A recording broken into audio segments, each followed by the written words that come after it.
Graças a Deus pela chuva que Ele tem derramado sobre nós e que nessa noite uma chuva preciosa da presença do Senhor venha sobre você, amém? Queridos, eu sei que há momentos que nós vamos ao culto com toda aquela disposição e alegria, mas há dias que nós estamos vindo como um sacrifício de louvor. Para muitos irmãos que talvez não tenham carro e é difícil se locomover num dia chuvoso como esse, estar aqui é um sacrifício de louvor. E é por isso que esse sacrifício sobe como aroma agradável diante do Senhor. Você veio dizer a importância que o Senhor é na sua vida. Eu creio que tem recompensa do Senhor para a sua vida nessa noite, amém? Glória a Deus. Queridos, eu quero fazer um convite aqui. Na quinta passada nós tivemos um grande mover do Senhor. Eu comecei uma série, como dar um start na sua vida. Tem áreas da sua vida parada? Você precisa ouvir a primeira parte dessa mensagem, que foi poderosa. E nós tivemos um fluir tão intenso do Senhor. Você que pode, quinta-feira que vem, não perca. Nós vamos ter uma surpresa. Vamos ter, eu não vou contar não. Quero que você esteja aqui quinta-feira que vem às 7h30 para essa segunda parte. E será um culto muito especial. Nós vamos ter pessoas especiais aqui também conosco. Eu queria que você anotasse na sua agenda, dia 24 de janeiro, essa escola Nova Forma de Liderar, é para toda a igreja, você que quer servir ao Senhor, você que já serve, já lidera, você que deseja liderar, você tem que estar aqui com a gente, uma semana mergulhados numa escola que vai impactar a sua vida. Eu estou com muita expectativa, porque nós vamos aprender muita coisa nova, do novo que nós cantamos aqui, do novo que Deus está trazendo. E eu queria que todos pudessem participar. É gratuito, só que você tem que fazer a sua inscrição pelo site igrejavale.com. Nós estamos aí desafiando irmãos a servir nos ministérios. Talvez você vê o ministério de louvor tão completo aqui, né, tão abençoado, mas você não sabe a quantidade de cultos que nós temos. Já tivemos um culto hoje pela manhã, ontem nós tivemos 2 cultos, nós temos culto na quinta-feira, temos cultos de oração, e nós precisamos de mais irmãos voluntários para que não pesem uma escala só, para os irmãos que estão na mídia, câmera, som, fotografia.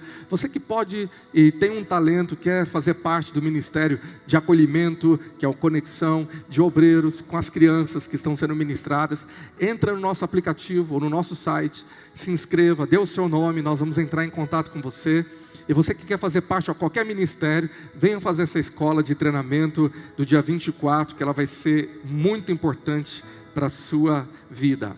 Como o pastor Robson falou, nós estamos em cultos de primícias. Você que deseja trazer uma oferta profética para o ano de 2022, algo que o Senhor colocar no seu coração, o seu melhor.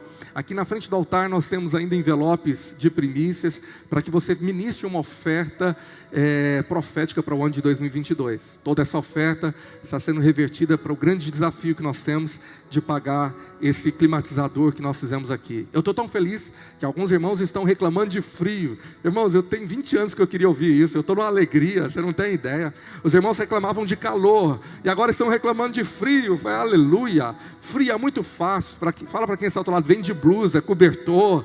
Quando eu tiver de cobertor aqui, eu vou ficar muito feliz, que está dando certo esse climatizador. Bom, por que nós temos que deixar ligado? Porque como o pastor Regis falou que hoje pela manhã, nós estamos tendo uma troca de ar. Eu não sei quantas trocas de ar acontecem por hora, eu tenho que pegar os dados precisamente com a empresa, mas isso para esse tempo de segurança que nós precisamos é essencial. Nós tivemos um novo decreto municipal nos últimos dias, que nos orienta a reforçarmos os protocolos de segurança, distanciamento, uso de máscara, álcool em gel, aferidor de temperatura, como nós fazemos aqui. E aí nós temos o climatizador que troca esse ar, não sei quanto tempo, quantas vezes aí por hora, isso é maravilhoso. E você que está em casa, saiba disso, há uma segurança nossa de limpeza e higiene para que você esteja aqui cultuando ao Senhor. Amados, nós estamos chegando próximo do nosso próximo curso de membresia, para quem quer se tornar um membro ativo da igreja, você viu no Vale News, e o próximo batismo. Nós vamos nos inscrever pelo site. Você que quer se tornar um membro, quer saber a data, o que faz, entra lá, que nós vamos entrar em contato com você. Amém? Amados, nós fomos aterrorizados, ficamos em terror com as imagens de ontem, a tragédia em nosso estado, lá em Capitólio. Muitos irmãos já foram passear lá. Um mês atrás eu indiquei o querido pastor, o apóstolo Joel, que estava conosco, para conhecer lá, e ele estava lá naquele exato lugar do acidente, exatamente um mês atrás. Nós precisamos levantar um clamor pelo nosso estado, tantas cidades afetadas com enchentes, tantas famílias que sofrem. E eu queria que você cresce, como nós aprendemos quinta-feira, a oração de um justo é poderosa e eficaz. Você orar agora, sua oração faz toda a diferença. Fica de pé, segura a sua Bíblia, e nós vamos levantar um clamor pelo estado de Minas Gerais, pelas vítimas dessa tragédia lá em Capitólio, as famílias que estão em luto. Talvez você não sabe, mas nós temos uma igreja lá, Vale das Bênçãos, em Capitólio. Vamos orar por aquela igreja, está lá dando assistências às pessoas daquela cidade. Fala: Senhor, vem com graça, vem com misericórdia. Nesse tempo de dor e luto, nós clamamos pela cidade de Capitólio, a nossa igreja lá, as famílias enlutadas, as vítimas dessa tragédia. Nós colocamos aqueles que foram, Senhor, tão afetados, as cidades desse estado que estão sofrendo com as enchentes. Senhor, nós te clamamos agora, que o Senhor venha com misericórdia e graça, mudando realidades. Senhor, nós te clamamos agora, vem com teu poder. Senhor, nós te clamamos agora, vem sobre o estado de Minas Gerais. E você que conhece alguém que está enfermo, ore por ela agora. Oramos por aqueles que estão hospitalizados, acamados, com gripe, Senhor, com Covid. Oramos por aqueles que passaram por cirurgias e clamamos: vem restaurar a saúde do teu povo, em nome de Jesus. Diga comigo bem alto: há poder no nome de Jesus. E é no nome de Jesus que nós abençoamos o estado de Minas Gerais. Você diz amém para isso? Levanta a sua Bíblia e diga assim: eu sou, eu tenho, eu posso, tudo que está escrito na palavra de Deus. Meu coração está aberto, a minha mente está alerta para ouvir a voz do Espírito, e eu declaro em fé, diga bem alto: nunca mais serei o mesmo, porque sou transformado de glória em glória. Pelo telão você sabe que eu vou ministrar sobre Apocalipse, sobre escatologia. Eu quero falar sobre o reino do anticristo nessa série que começa hoje, e possivelmente nos próximos domingos nós vamos falar sobre o tempo que estamos vivendo. Abra sua Bíblia em Apocalipse capítulo 13, o capítulo que nos fala sobre a besta que emerge do mar. Vamos ler o que diz a palavra do Senhor. Apocalipse 13: vi emergir do mar uma besta que tinha 10 chifres e 7 cabeças, e sobre os chifres 10 diademas, e sobre as cabeças nomes de blasfêmia. A besta que vi era semelhante a leopardo, com os pés como de urso e boca como de leão, e deu-lhe o dragão o seu poder, o seu trono e grande autoridade.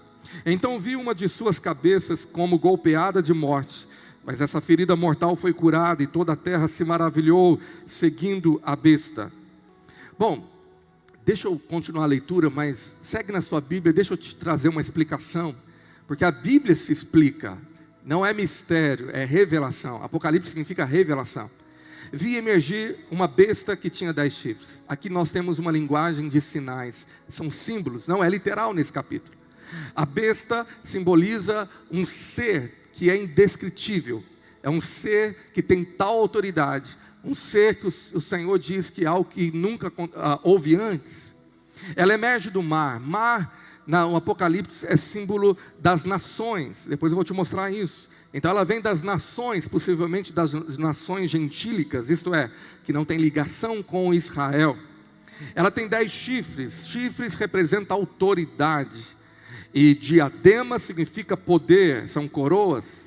Sobre as cabeças, nome de blasfêmia. A besta que vira semelhante a leopardo, com pés de urso, boca de leão, e deu-lhe o dragão o seu poder. O dragão é o próprio diabo. Aqui é revelado a trindade satânica que tenta copiar a Deus, e o seu trono e grande autoridade. Então vi uma de suas cabeças como golpeada de morte. Uma das cabeças literalmente é o próprio anticristo, que será um homem, será um maligno encarnado. Essa é a realidade da revelação do Apocalipse. E ele foi golpeado de morte, então ele morreu, mas essa ferida mortal foi curada. Então um sinal aconteceu, possivelmente o falso profeta, que eu vou falar nos próximos domingos, vai ressuscitar o anticristo. É praticamente isso que a Bíblia está descrevendo nessa profecia. E toda a terra se maravilhou, seguindo a besta. Quando ele ressuscitar, imitando a Cristo, as nações vão idolatrá-lo, vão achar que ele é de fato o Messias, que os judeus ainda esperam. E adorarão o dragão, porque deu a sua autoridade à besta. Quem é o dragão?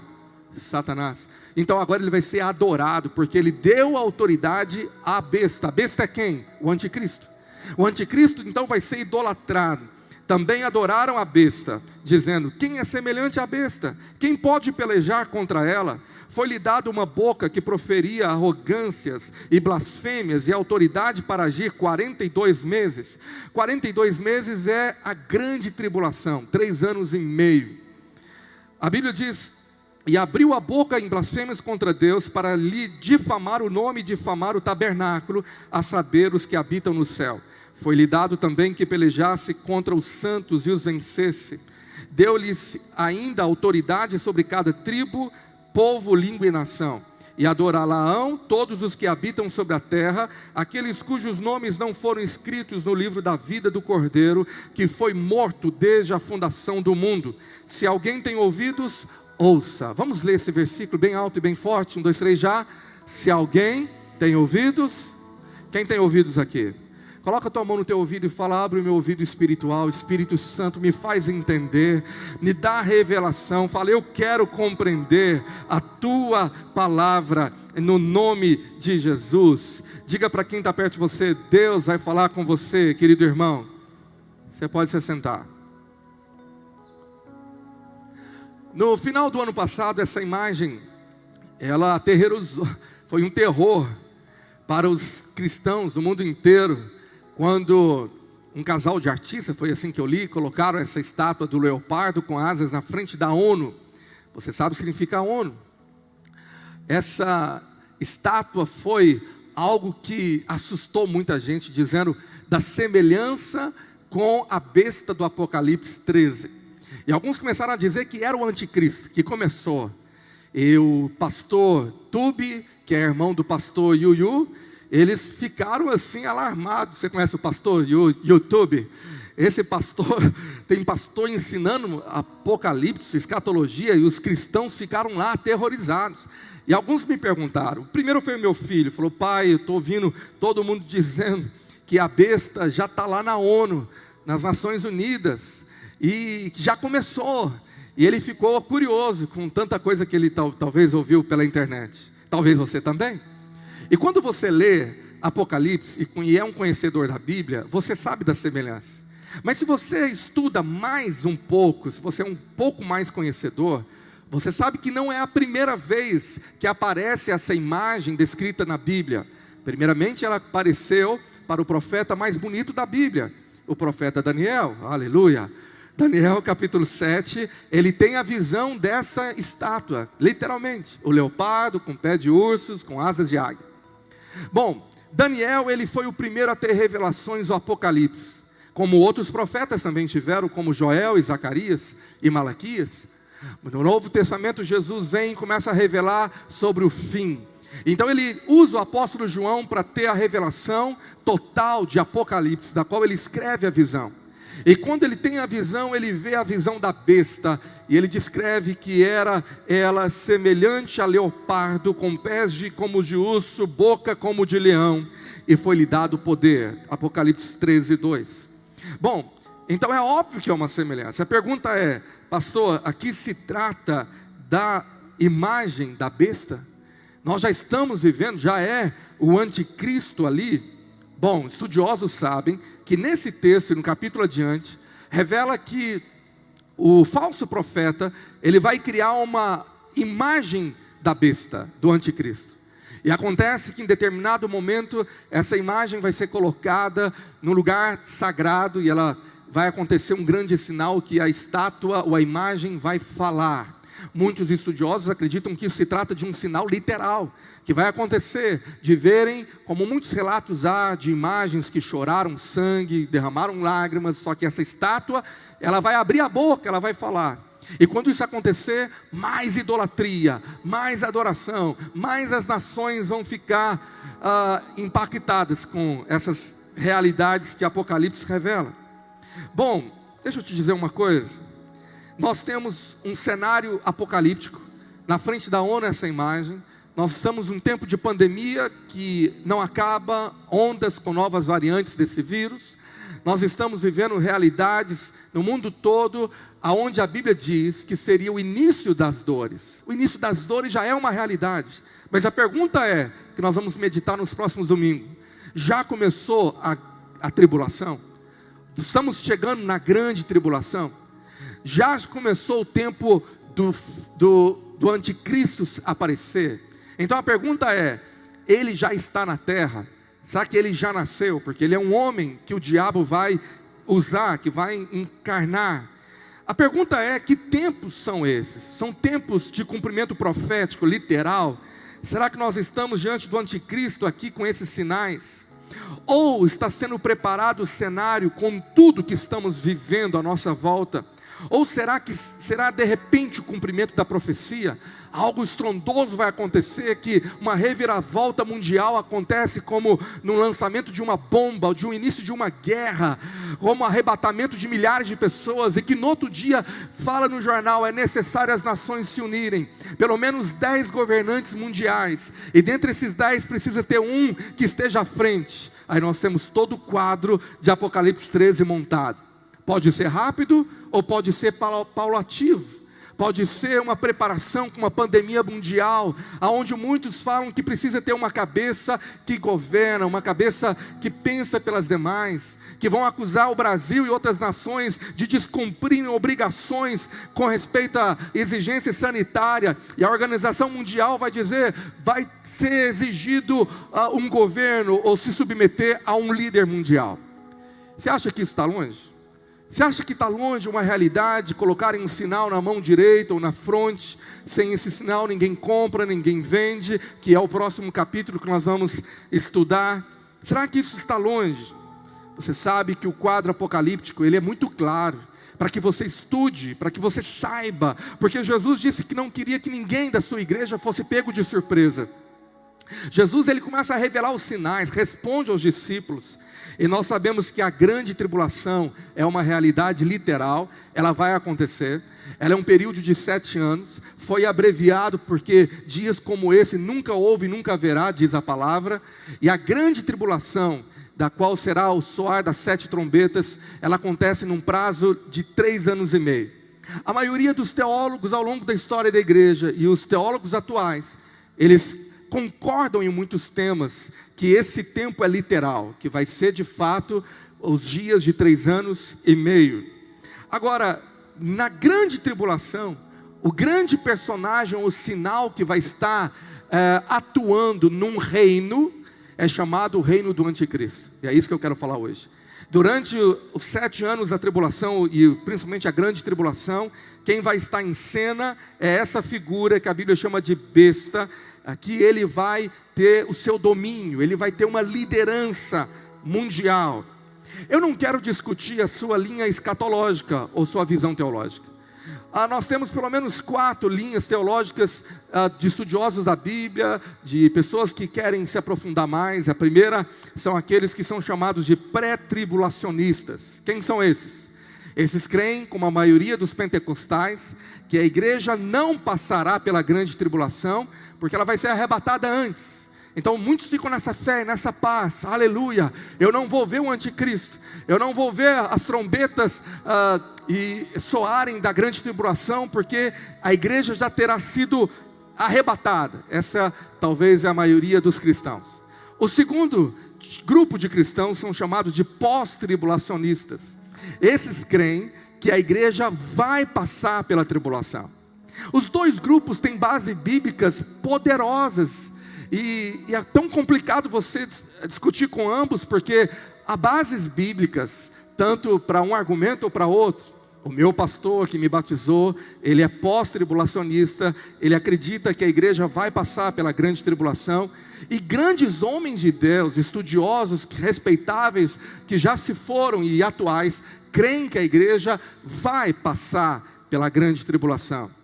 Então é um grupo grande. O terceiro grupo é chamado de mid-tribulacionismo. O que é o mid? Eles acreditam que a igreja vai ser arrebatada no meio. Ela vai passar por um início, e quando a coisa estiver para estourar, no ápice da grande tribulação, aí o Senhor arrebata a igreja. E nós temos o quarto grupo, que é o chamado de arrebatamento parcial pelos teólogos, da qual eu já ensinei estudando essas linhas, e da qual eu também tenho crido. É claro que eu tenho sempre orado para que Deus me faça crescer, que a igreja vai ser arrebatada em 2 momentos. Primeiro, aqueles que estão preparados, chamado das primícias no Apocalipse e no Novo Testamento, e por fim o restante daqueles que não estavam preparados. Para o primeiro arrebatamento, que é o encontro desses irmãos diante do trono do Cordeiro, não há sinal nenhum. Então ele poderia acontecer agora, não vai ter trombeta, não vai ter som, vai ser um piscar de olhos, uma parte da igreja vai ser arrebatada. Há muitas bases bíblicas que eu posso te ensinar sobre isso, e há muitos teólogos atuais e modernos que concordam, que diante dos debates de se é antes ou se é depois, os textos se concluem, eles se unem, para que a gente possa entender que há 2 momentos. O momento dos crentes vencedores, que é chamado os crentes maduros da ceifa, as primícias, serão arrebatados. O restante vai passar pela grande tribulação, para serem peneirados, para serem provados, para serem maturados, para serem preparados para a ceifa, que é a colheita final, quando Jesus vier, e esses vão se encontrar com Jesus nos ares, porque Jesus virá com o exército já com ele, daqueles que já se foram, e daqueles que foram arrebatados antes. Bom, é isso que eu creio. Eu não me importo se você não crê comigo, se você é pré-tribulacionista, como é muito cômodo, a maioria dos pentecostais falam, não, prefiro crer que vamos ser arrebatados tudo antes e vamos para o céu e ninguém vai ver o que vai acontecer na terra. Amém, se for assim, eu estou no lucro, eu estou na bênção, eu estou feliz. Se for depois, eu estou preparado, eu estou me preparando, porque se a grande tribulação for na minha geração, eu também creio que tem propósito de Deus e eu estou na bênção. Se for no meio, aleluia, mas eu estou me preparando mesmo para que eu possa ser parte da primeira leva, das primícias daqueles que estão sendo vigilantes, como Jesus disse. Agora, é certo que todos creem numa verdade, que o anticristo, que é chamado pelo apóstolo Paulo de homem da iniquidade, que ele vai aparecer. A pergunta é, ele já está entre nós? Eu não quero ter uma teoria da conspiração e não ser aquele tipo de crente que fica fustigando, querendo criar argumentos, como muitos falam, eu creio que ele é tal, que ele já está na terra, que os sinais são esses. Não, porque a Bíblia diz que muitos anticristos já surgiram. Esses que já surgiram, eles eram uma pré-figura do que viria esse homem da iniquidade.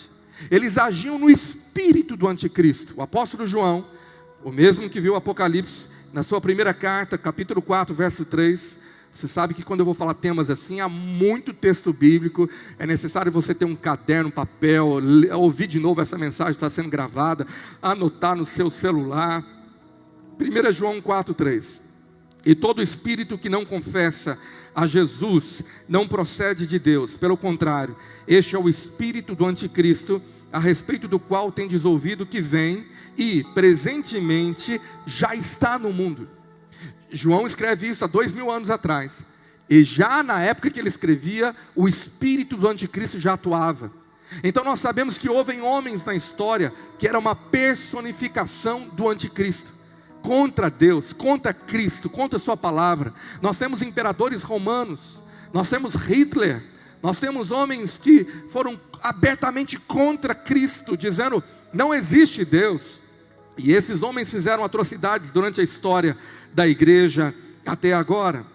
Só que a palavra anticristo aqui é um adjetivo, ela pode ser aplicada a várias pessoas na história.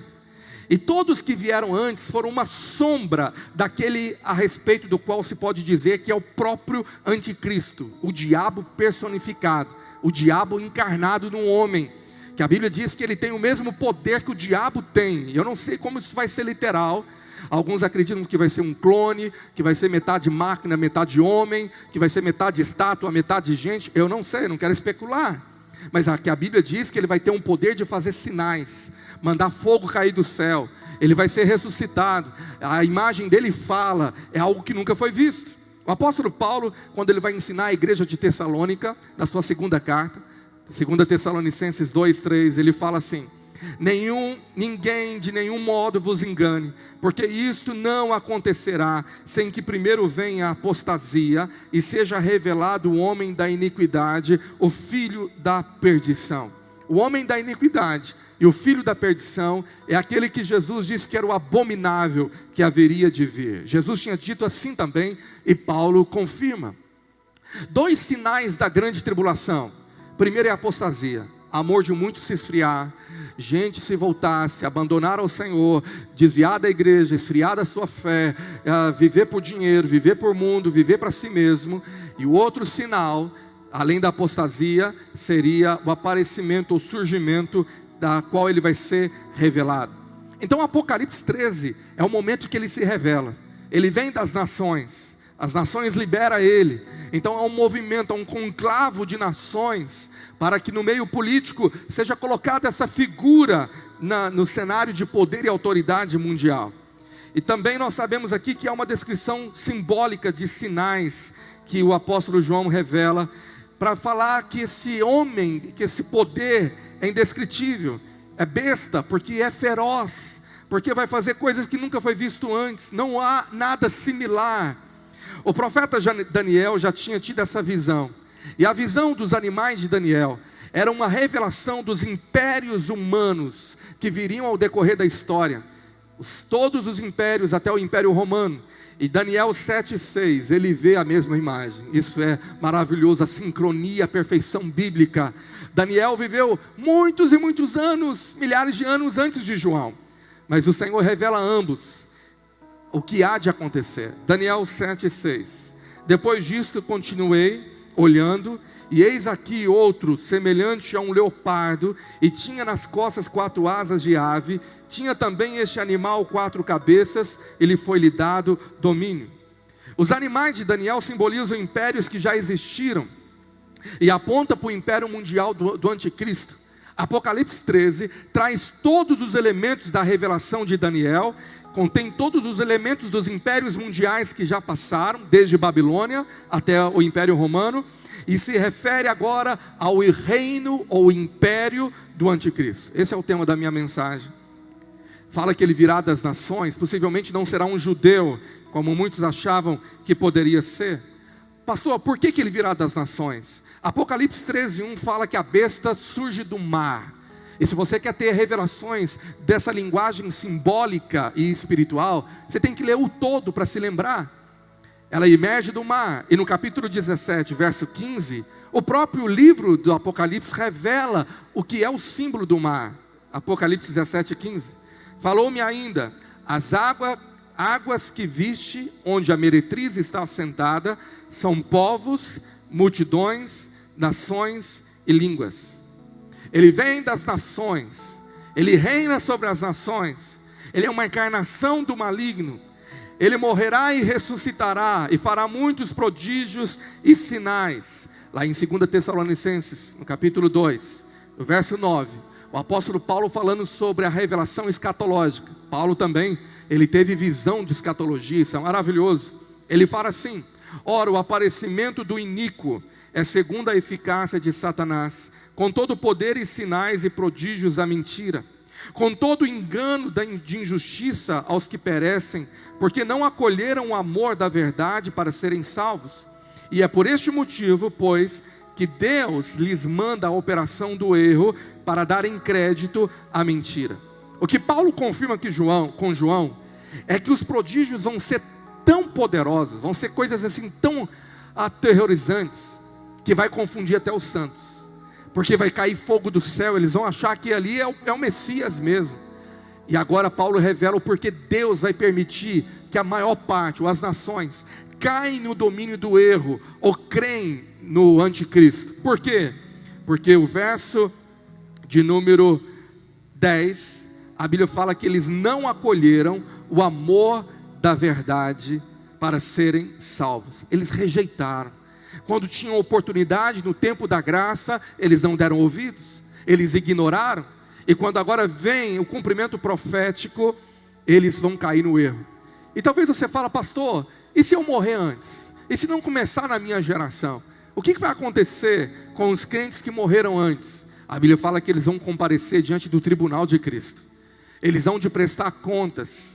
Mas eu quero te dizer que ou está preparado para o arrebatamento, ou para estar diante do trono, para prestar conta, é a mesma coisa. Você pode estar andando de barco e uma pedra cair na sua cabeça.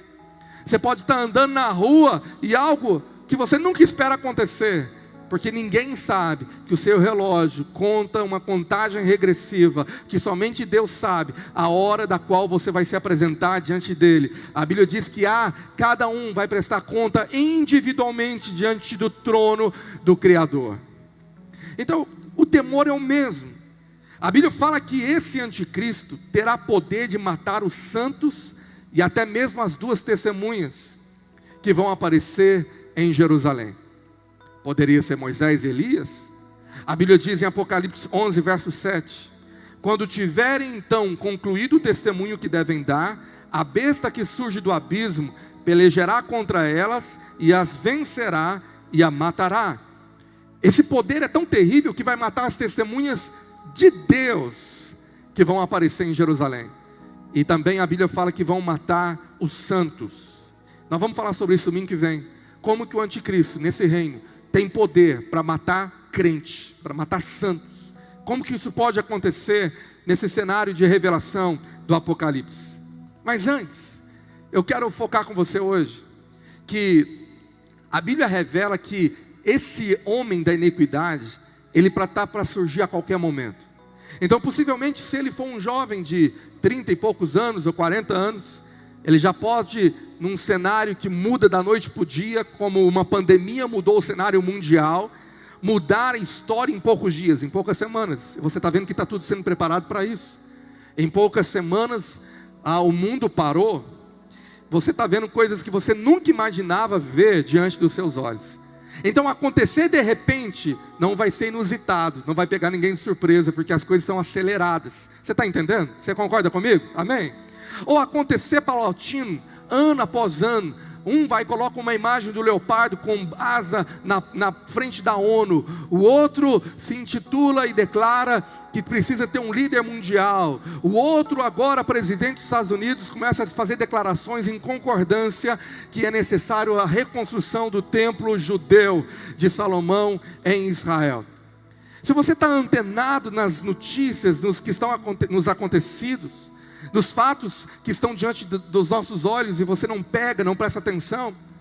Há pouco tempo, há poucos meses, rabinos e judeus fizeram um grande evento lá no monte onde vai ser reconstruído o templo, e levantaram um altar e sacrificaram uma novilha vermelha. Só quem leu o Velho Testamento entende esses sinais proféticos e símbolos. Eles estavam consagrando o altar da reconstrução do templo que a Bíblia diz que vai ser reconstruído.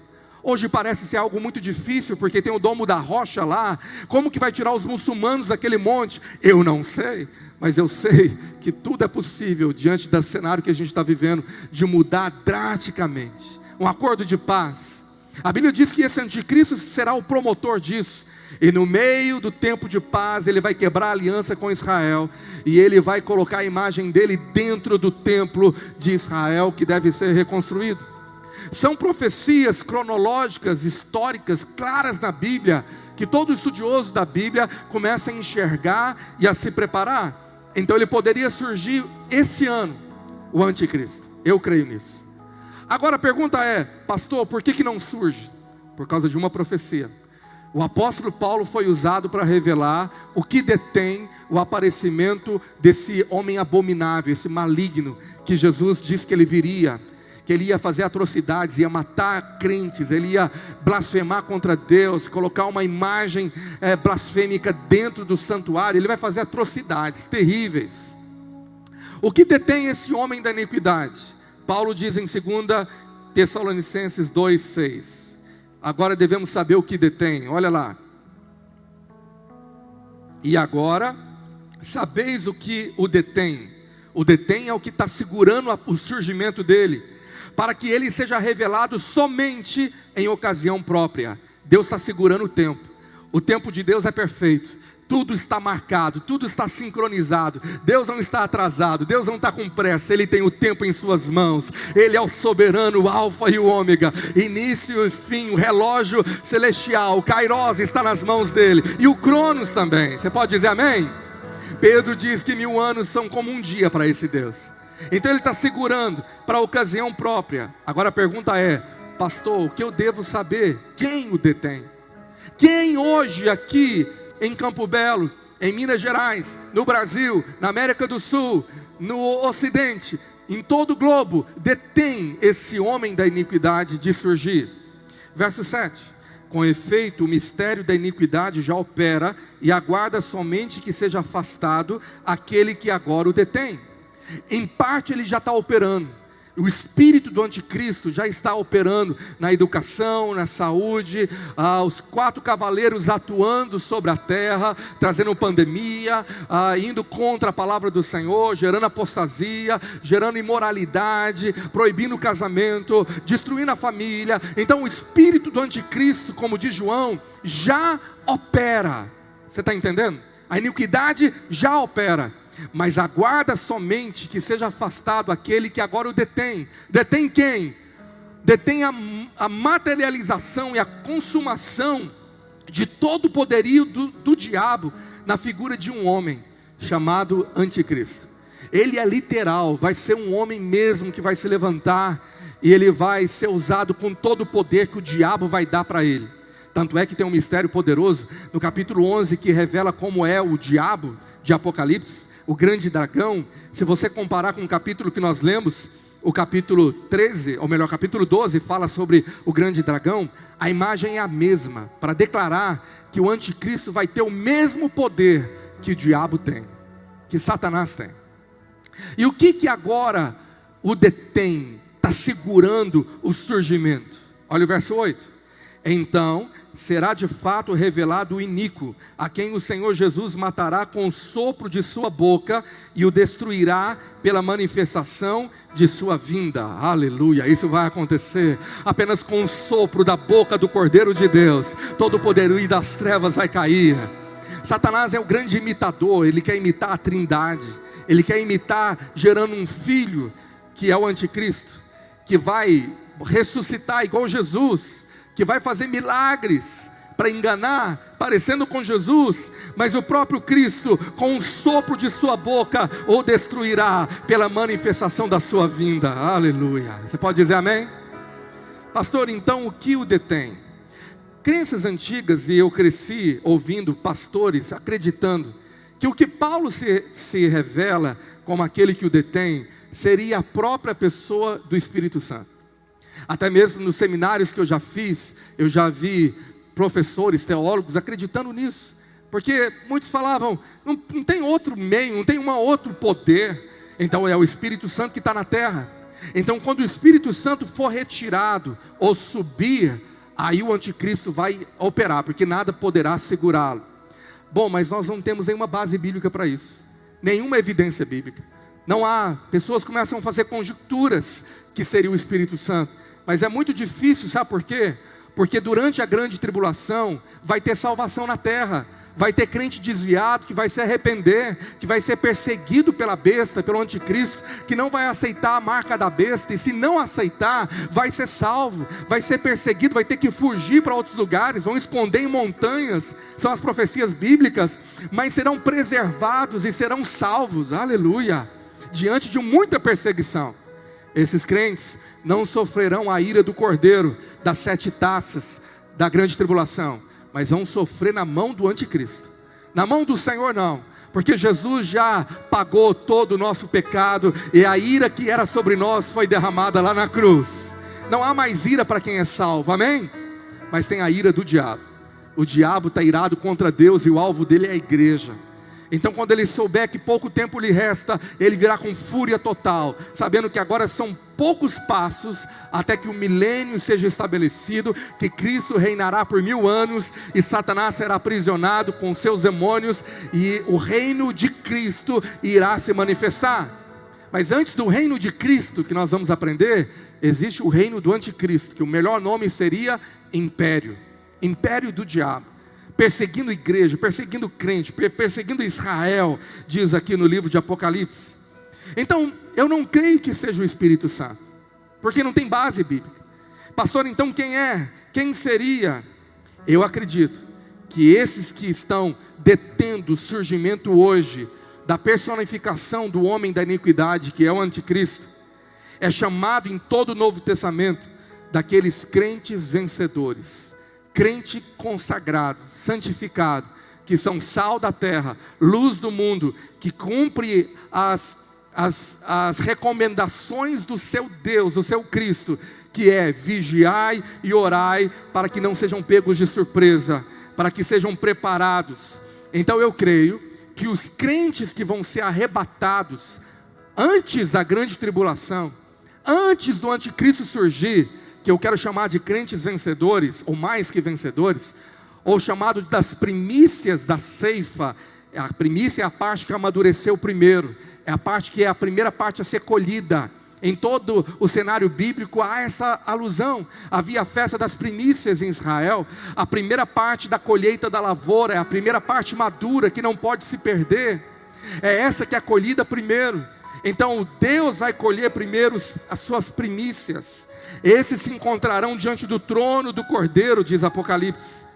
Os crentes vencedores, que guardaram a palavra, que se santificaram, porque sem santidade ninguém verá a Deus. Esse tipo de crente é o que vai ser arrebatado. E é esse tipo de crente que hoje, que é a força que o Espírito Santo opera na terra, que está detendo o poderio do diabo. É esse tipo de crente, é essa igreja que resiste Satanás pela força do Espírito Santo, que o diabo morre de medo. É crente que jejua, que ora, que se consagra, que diz não ao pecado, que leva Deus a sério, que leva a palavra de Deus a sério, que vive uma vida como Deus espera. É aquele que Paulo diz que seja aprovado quando Cristo vier. Você pode aplaudir o Senhor por isso? Essa parte da igreja é o sal que impede a carne que se acabar, apodrecer. É o sal que impede o apodrecimento total. Mas nós sabemos que nem todo membro de igreja que se diz cristão ou crente é sal que salga. Eles nem são perseguidos porque se parecem com o mundo. Eles não estão preocupados se estão vivendo uma vida morna ou em pecado. Não estão preocupados se oram ou se não oram, se são fiéis ao Senhor ou se não são. Então Jesus disse nas suas bem-aventuranças que haveria o sal, que perderia o sabor, e esse seria pisado pelos homens. Lembra de Mateus 5?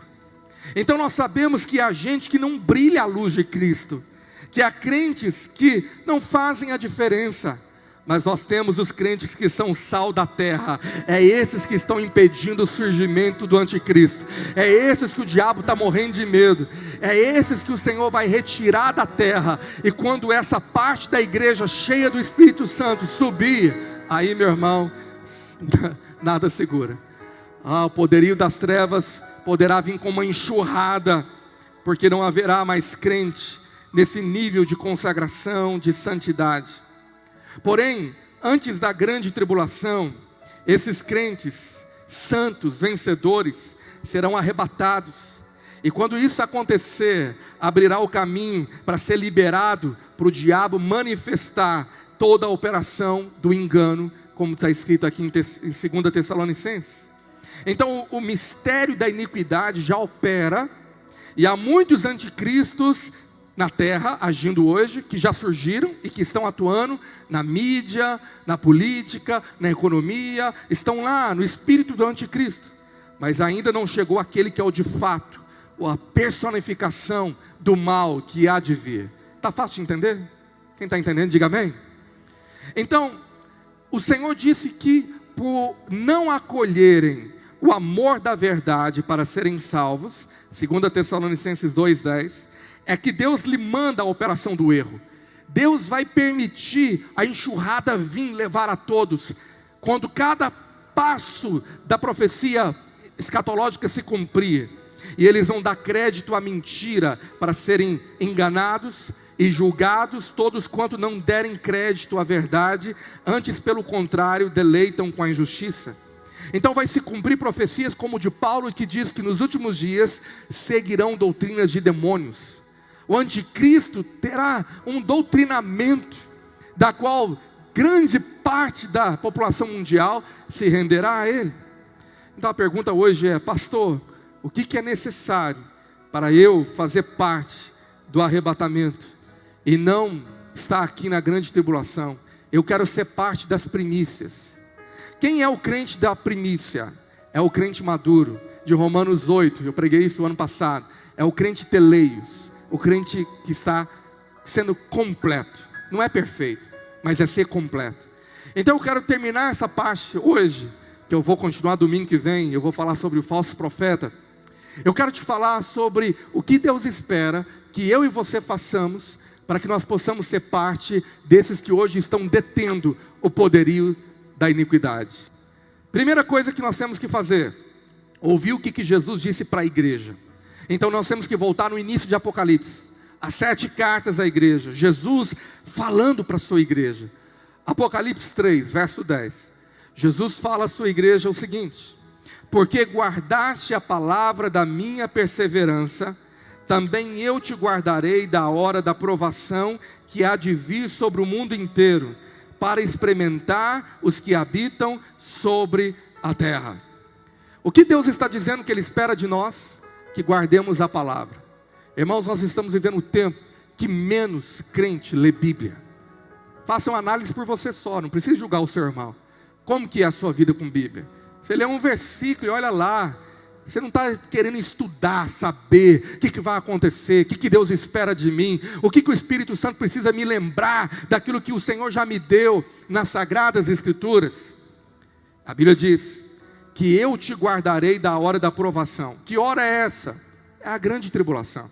É a pior hora que a humanidade vai experimentar, pior do que qualquer guerra. Então, se a igreja toda fosse arrebatada antes da grande tribulação, você precisava riscar esse versículo, ele era nulo. Eu não consigo ter base nessa crença que toda a igreja está imune, para ser arrebatado é só ser salvo, aleluia. Não, para ser arrebatado tem condições, qualificações. Para ser salvo você não precisa fazer nada, porque Ele já fez tudo por você. Mas para ser arrebatado você precisa obedecer a palavra dEle. Eu vou te mostrar daqui a pouquinho o que Jesus, que nos salvou, espera de mim e de você, para que Ele possa nos arrebatar. Ele disse: se você guardar a minha palavra, eu vou te guardar da hora da provação. Então vai ter crentes que vão ser guardados da grande tribulação, e eu creio que eu não vou estar aqui, eu e a minha família, eu e a minha esposa, o meu filho e a minha filha, os meus netos, nós seremos arrebatados. Por quê? Porque eu quero obedecer a palavra de Deus. Quantos querem obedecer a palavra de Deus? Depois, essa provação há de vir sobre o mundo inteiro. Se é o mundo inteiro, vai vir sobre a igreja também. Eu creio que parte, ou grande parte da igreja, vai passar pela grande tribulação, sim. Com a única exceção: não sofre a ira do cordeiro. As taças de flagelo, de alguma maneira, não caem na casa do crente, porque você já está salvo, marcado com sangue. Não é questão de perder a salvação, é questão de estar pronto para se encontrar com o seu Deus. Prepara-te, ó Israel, para te encontrares com teu Deus, porque sem santificação ninguém poderá ver o Senhor. Então a grande tribulação vai ser o fogo refinador. Os crentes vão orar como nunca. Ah, meu irmão, você pode ver um crente carnal, mundano, sentado do seu lado, e a igreja, parte dela ser arrebatada. Pastor, que quantidade é? Estudiosos e teólogos conjecturam, tem uma ideia que vai ser a 4ª parte, por causa da parábola do semeador. Então, entre 4 crentes, um é arrebatado, um está pronto, foi a semente que caiu em boa terra, crente que ora, crente que leva a sério. Aí o crente carnal e mundano, que vive em pecado oculto, vive uma vida mundana, ele não é arrebatado. Sabe o que vai cair sobre ele? o maior temor da face da terra.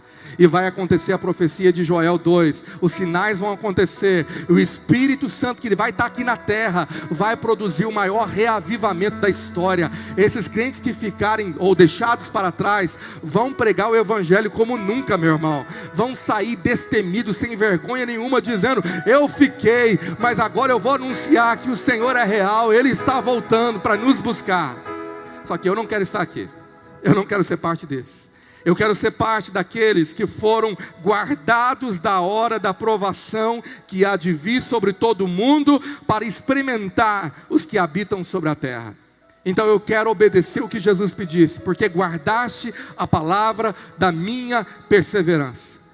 Por que é a palavra da perseverança? Porque um dos maiores sinais de um crente vencedor é perseverança. É quando todo mundo desanima, ele continua orando. É quando todo mundo para de ir congregar, ele continua fiel. É quando todo mundo está mundano, ele se santifica mais. É quando todo mundo faz algo, ele está fiel, obedecendo ao Senhor. Sabe o que acontece com um crente que é perseverante? Ele é perseguido, ele é taxado de fanático, ele é deixado de lado, ele é excluído, porque ele é o radical, ele é salgado, ele fala contra o pecado, ele é da geração de João Batista, ele diz: não, assim diz o Senhor, isso não agrada a Deus. É esse tipo de crente que faz a diferença onde ele vai, ele incomoda o mundo, ele incomoda demônio, ele incomoda gente da casa dele, e ele é perseguido. Mas Jesus disse: bem-aventurados sois, quando perseguidos forem por minha causa, e por causa do reino, porque de você pertence o reino dos céus. Você pode dizer glória a Deus? Então eu quero ser crente de verdade.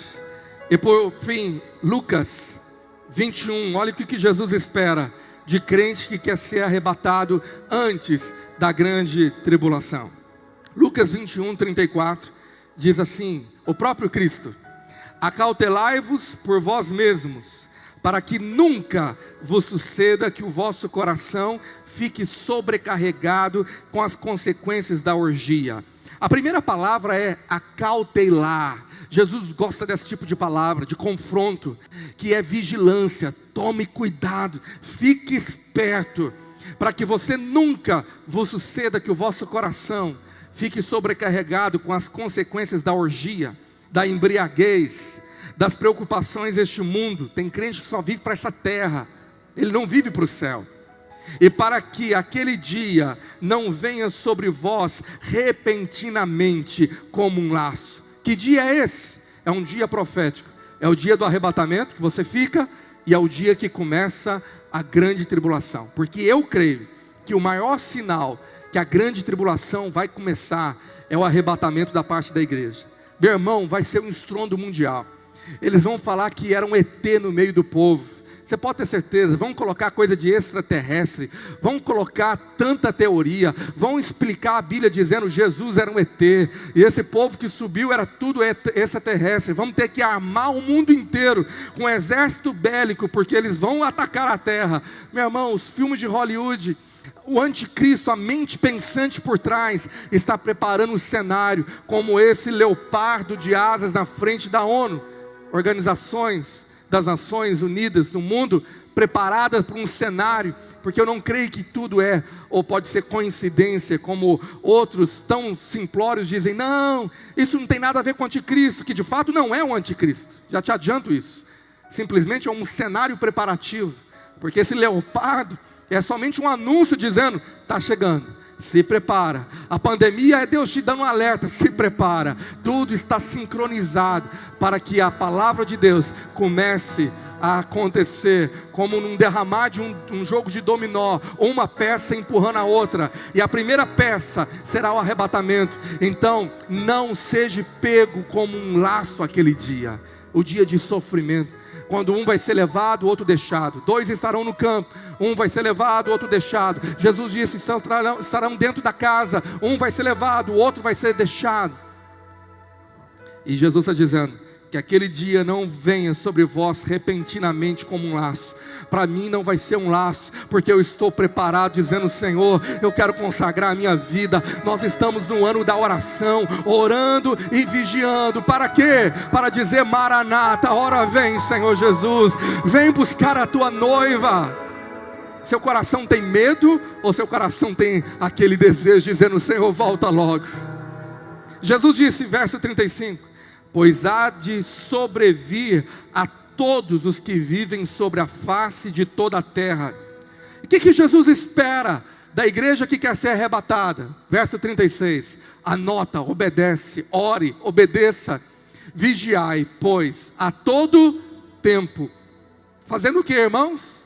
Orando, para que possais escapar de todas essas coisas que têm de suceder e estar em pé na presença do Filho do Homem. Eu queria que a gente lesse esse texto bem alto. Você vai proclamar para se guardar ele na mente, no coração. 1, 2, 3, já. Vigiai, pois, a todo tempo, orando, para que possais escapar de todas essas coisas que têm de suceder e estar em pé na presença do Filho do Homem. Você pode aplaudir o Senhor bem forte? Então olha para mim, se todo mundo fosse arrebatado antes da grande tribulação, você podia riscar esse texto também, ele fica sem sentido. Se eu vou ser arrebatado de todo jeito, para que ficar vigiando e orando para poder escapar, se eu já escapei? Então essa teoria de crente acomodado, da super graça, agora é super graça, que eu estou na graça, Deus já me perdoou, eu posso viver de qualquer maneira, não preciso viver uma vida fanática de oração, jejum, consagração, adoração, culto. Não, eu vou na igreja quando eu estou com vontade. Não, tudo está em Cristo, aleluia. E eu vou ser arrebatado de qualquer jeito. Você vai ter a maior surpresa da sua vida. E um dia eu quero confrontar você dizendo: eu te ensinei, mas você preferiu os pastores Yu e o pastor Stube. Porque agora, meu irmão, que você prega aqui é confrontado. O irmão te manda mensagem dizendo: mas o pastor da internet diz totalmente o contrário. Eu digo: é ele que vai prestar conta da sua alma diante do trono, ou sou eu? Então, se você é minha ovelha, presta muita atenção. Nada é por acaso. Nós estamos no ano da oração. As igrejas estão ouvindo a voz do Espírito. O Senhor está mandando o seu povo vigiar e orar, e se consagrar, e se preparar. O que é a todo tempo vigiar e orar? É o que eu vou falar domingo que vem. O que significa vigiar? Como que é obedecer isso na prática?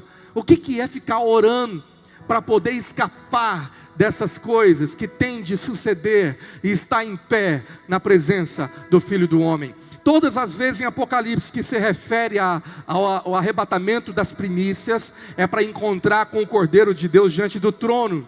E outras vezes se refere que uma parte vai se encontrar com Jesus nos ares. Quem é essa parte?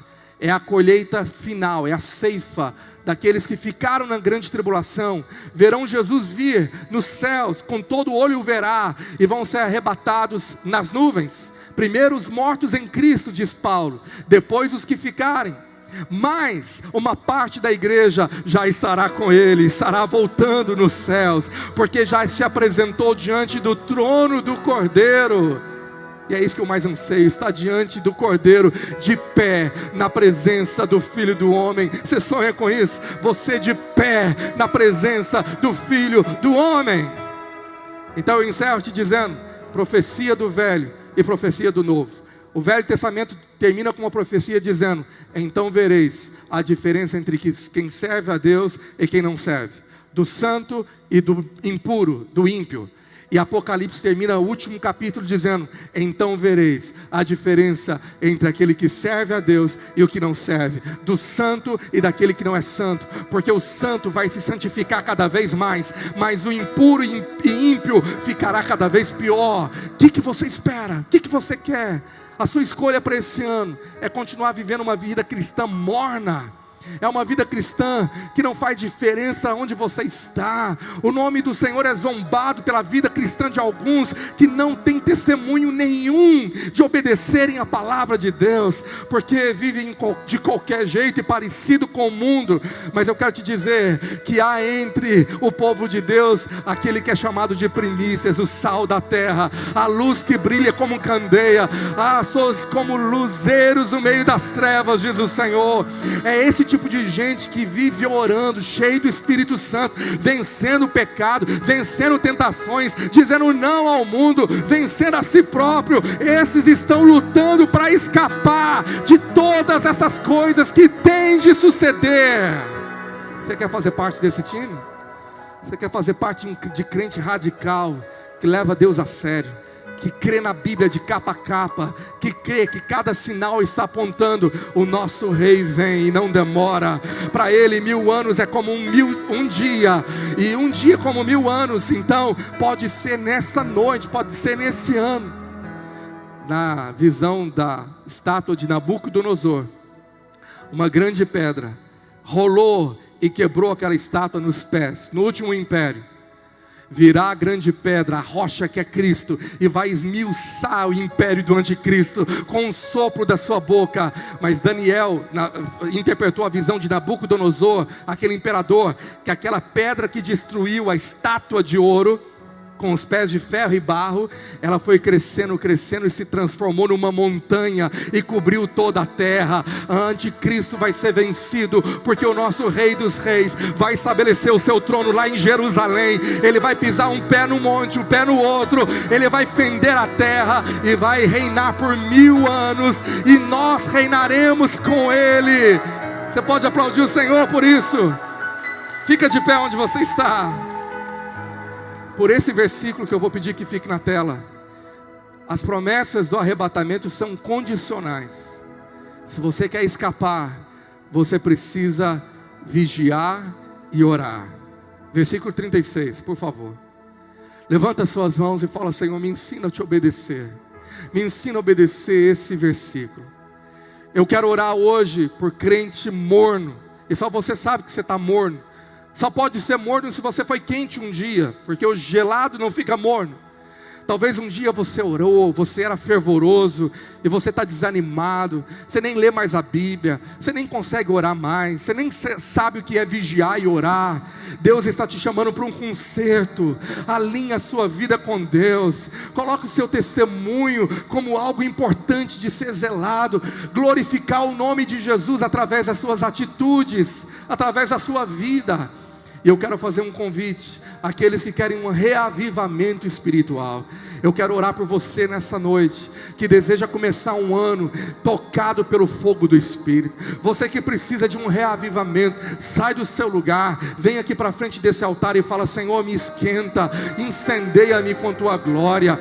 Você tem coragem de fazer isso? Fala: eu quero a minha vida no altar, eu quero ser um crente que faz diferença, que é sal da terra, que é luz do mundo. Enquanto você sai do seu lugar, o ministério vai adorar, e você não canta, você ora, você busca a Deus. Você pode vir aqui para frente do altar, levantar as suas mãos.